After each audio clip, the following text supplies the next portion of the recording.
Hi. Hi, welcome to Ask the Teacher. I'm your host, Veronica Steele. Ask the Teacher is a Q&A platform where you can ask the teacher questions about your child's early childhood development or the CDA process. Today we're talking about the CDA credential, preschool edition. Let's go to class. So glad that you joined me today. So if you look in your competency standards book, go to your scoring tool for the CDA specialist, which is in the back of the book. So your comprehensive scoring instrument. So the first page that we're going to look at is settings and activities. Actions and interactions, and then the review, which is the final step, which is when you'll sit down with your PDS specialist for about 45, 50 minutes. All right, so all in all, your professional development CDA verification visit will take about 4 hours. A specialist is an advocate for you. They are on your side. They're not looking to score up. They missed this, they missed that. No, we're here to mentor you. So it's a mentorship and to make sure that your verification materials, your portfolio, your CPR, make sure all of your training hours and documentation are there. Okay. Remember, your PDS specialist is not there to correct your grammar and your competency statements, and they're not there to count your family questionnaires. They're there just to read the front page. All right, so let's get into it. So settings and activities. So pull this, don't tear it out. That's for your specialist, but you can copy it to follow along, or you can just follow along in your book. So go to the page 4, CSI 4, competency statement 1 on page 4. It says the function area 1, which is safe.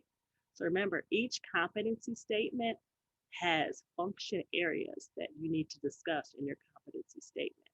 So it correlates with each other. So the scoring tool is the same as your portfolio. So there's no mystery or what's going to happen. What is this about? It's all aligned. So your specialist is observing you on your competency statements of a safe, healthy learning environment, which the function areas are safe, healthy learning environment. So if you look at your scoring tool, you'll see that's exactly what they're looking at. So today I want to talk about that learning environment. Because remember, the specialist isn't just there to observe you being a great teacher. They're also there to check the other teachers. You might be thinking, what do you mean the other teachers? Well, there are 3 teachers in the classroom. Although they're not there to observe your associate teacher or your assistant teacher, they are listening because remember, you're the lead teacher and your associate teacher should be modeling you the language that happens in the room. So your associate teacher should be modeling your language. Nope, I didn't say they were observing the associate teacher, but they are listening. They're making sure that it's a safe, healthy learning environment with all teachers. Now, I mentioned another teacher. So there's T1, which is you, the lead teacher. T2, your associate teacher. What's the third one? You guessed it, your learning environment. So on this page of function area number 1, it reads in item 1.1, environments are safe for all children and adults. Surprise, your specialist is walking around your room.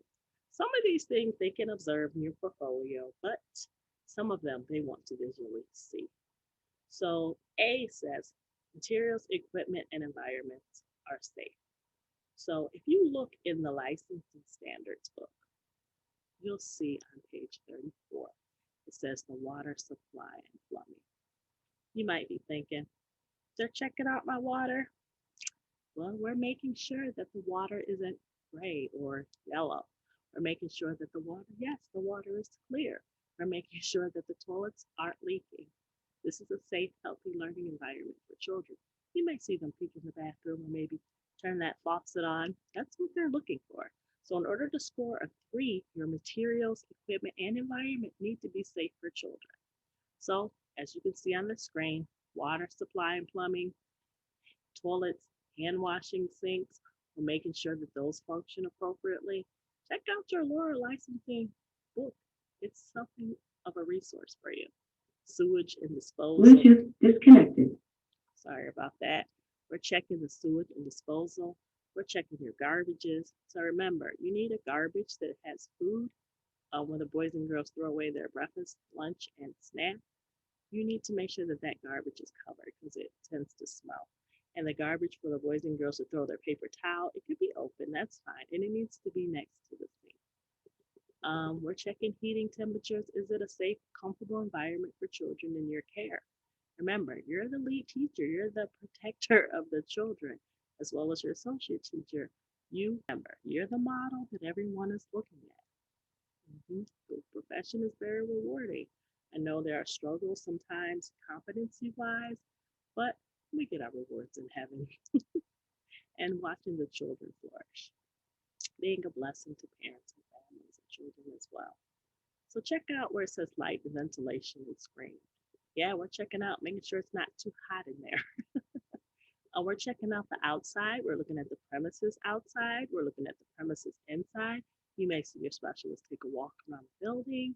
You're making sure that building is safe, healthy, and responsible. There isn't paraphernalia on the park on the grass in the parking lot. That your building is upkept. So you definitely want to make sure that that is responsible. Now let's go to poisonous or toxins. So this means containers of poisonous or toxic materials must be clearly labeled for easy identification of contents and stored out of reach of children. So saying this, please remember your bottles of sanitizer, those are hazardous materials. They should be locked in a cabinet, not that the boys and girls can access. And don't forget to put your stop signs out. STOP. This letter C, it's spelled stop. It's red. The boys and girls mean don't touch. If you have those little safety locks for your cabinet, put those things in the cabinet if they have to be stored on the bottom and get those safety locks so that they can't get into them and put stop on them. Okay? Those things should be stored above the sink or below the sink. If it's above, keep the cabinets closed. If it's below, make sure that they're locked. Those should not be out for the boys and girls to access. And I know a lot of centers, they try to put them on the counter and they push them back. But boy or girl really wanted to get a hold of your squirt bottle, they get a chair. And remember, you have multiple children in your care. So you want to maybe put it away. It doesn't need to be in their reach. So also, we are looking at your, ta-da, yep, your light sockets. We are checking out your light sockets. Please cover your light sockets. We don't want our little learners to get hurt or stick things in them. They wash their hands and they lean on it. There's a little shock there. So please cover those up. Those little light safety covers, get a bunch of them for what, $1 at the dollar store?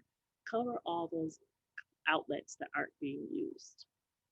Another safety thing you think we're looking for. Yep, you named it. Ta-da!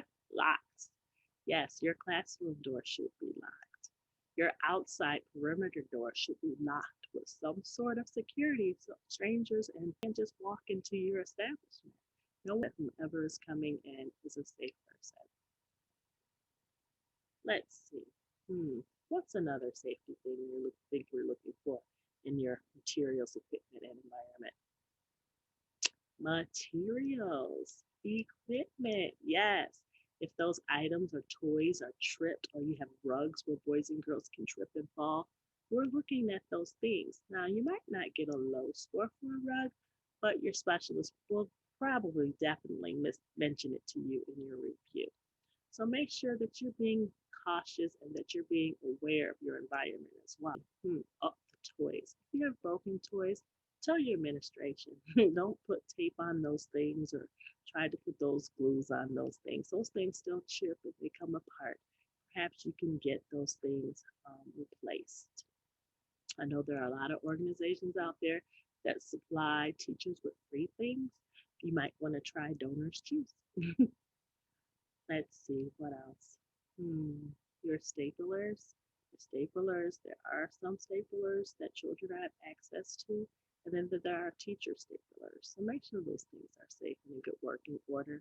If you're using a pencil sharpener in your classroom, the boys and girls are able to sharpen their own pencils. You want to make sure that the hole in the pencil sharpener isn't on that large hole. You know, there's like a big one, and there's like a couple little ones. Put it on the little ones when it's not being used. So those little fingers kind of get in there. So remember, all rules are written for a reason. The safe, healthy learning environment is written for a reason. Just keep that in the back of your head. You might want to check your temperature of water. I forgot to mention, because remember, sometimes those water heaters get a little hot. So in the morning before your class begins, pay attention to your environment and check out that water. Make sure that it's not too hot for the boys and girls to scald their little hands. Environment. So I'll see you in the next video with planned and well organized emergency procedures. This is a good one, and supplies are evident. All right, so I'll see you in the next video. Bye bye.